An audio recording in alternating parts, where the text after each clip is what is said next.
for some time now, I've been talking about journalism. Two things about journalism. Our current form of journalism taught in school is no longer functional under the right-wing type of actions going on, not only in America, but throughout the world. When we try to keep a false balance, a false narrative, a false equivalence, which is what standard journalism sort of deals with. He said this, she said that, this person says this, X person says that. Without any context, what happens is those who are willing to blatantly lie generally are the ones who modify public opinion. And the same thing is occurring with the student protest that's going on throughout the country. It is being completely misreported. It is being undermined by the movement is being undermined by good reported, in as much as it is a benevolent movement for peace. But every so often you find some reporters that are bold, that don't follow the status quo, and that's why I have a whole lot of respect for Joanne Reid. She takes a lot of flack, but she is using the platform she has on her network and privately, not to sugarcoat what's going on, but to tell it like it is, and it upsets quite a few people. But again, she calls a ball, a strike, and she brought in Antonia Hylton, who was on the ground at Columbia and other places, and she tells some truths about what the protest is all about. I brought in Mark Thompson a few days ago, who was also on campus at Columbia, to tell Americans the truth, not the fallacy about a whole lot of crazy left-wing students that are anti-Semitic and blindly supporting Palestine or Gaza. That's not the case.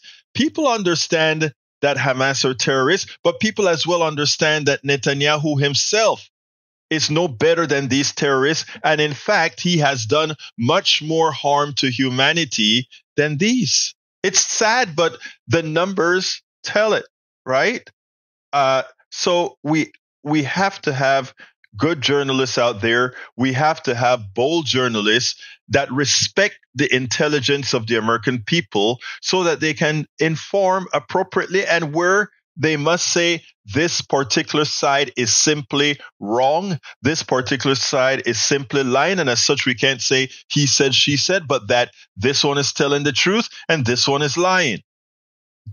I want you to listen to this conversation between Joanne Reid and Antonia Hylton about the protest that's going on right now on several campuses around the entire country. Check this out. We'll take it on the other side. A wave of nationwide student activism is meeting an increasingly hostile, over-the-top police presence that's starting to feel kind of like hysteria. More than 400 demonstrators have been taken into police custody in just the last 8 days, including 57 people in a particularly violent scene at the University of Texas at Austin, 108 at Emerson College in Boston, and 93 at the University of Southern California. At Columbia University, which saw the first wave of student suspensions and arrests, kicking off the nationwide movement. Student organizers are now saying that negotiations with the university have resumed after a 30-hour pause. Joining me now is NBC News correspondent Antonia Hylton, who was at Columbia University today as demonstrations entered their 8th day. Antonia, you've been doing fantastic reporting, so I just want you to say more. Tell me what you're seeing. Well, what I'm seeing is a campus that is extremely tense right now. And the core of this is what they're seeing in Gaza. They're seeing it on social media. They're seeing it with their own eyes. They're upset about it. But the protests have been peaceful, right? Because the demonization of these kids is that they, the encampment kid, the encampment students, I didn't call them kids, are the ones doing anti-Semitic things and screaming anti-Semitic things. Are they? Let me clear this up. So this is not a black and white, us versus them, very easy story.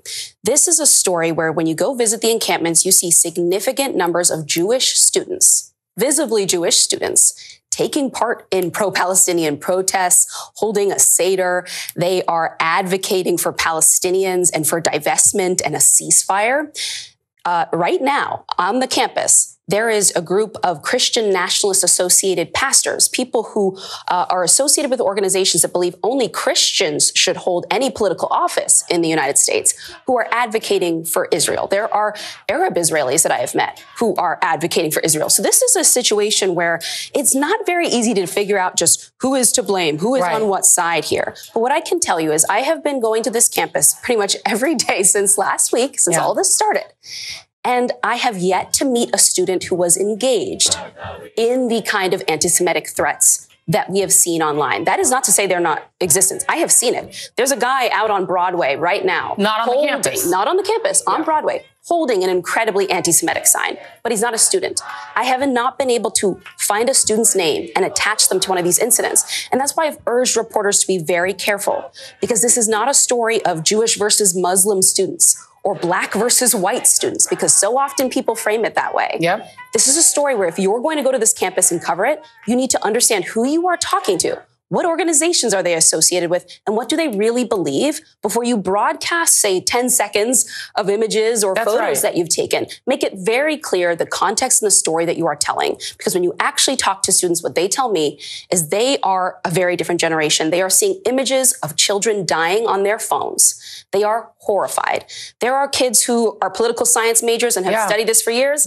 And the kids who are getting into this just in the last few days because of what they've seen transpire around the country. This is why I love a real journalist. Antonia Hylton, you are actually there doing the work. This is what we need journalism to do. Don't just make up stuff to bully these kids based on what you think. Go down there and report, or rely on an actual reporter. Antonia Hylton, thank you, my sister. Well done.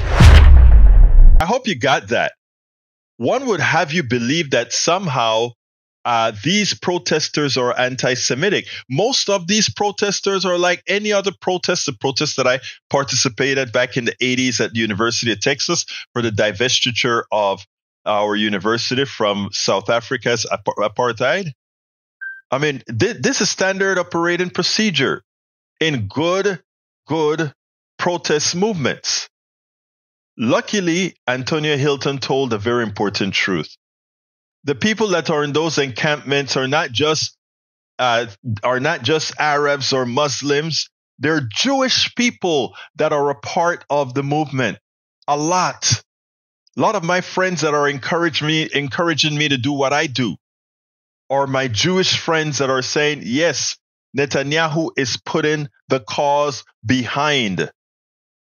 He's creating the animus that we see against many Jewish brothers and sisters right now. So let's be clear. Let's be very, very clear. The misreporting must stop.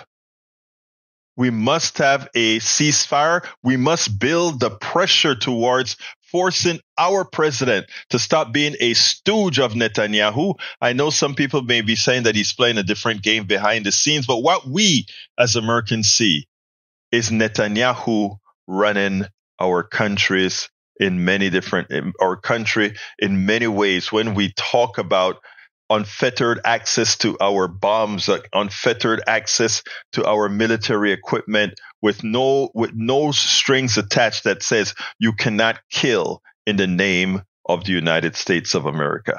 We spend a lot of time deconstructing the news, trying to parse it into a form that everybody can understand. We try to find those little nitpicks where it flies above the fray, etc.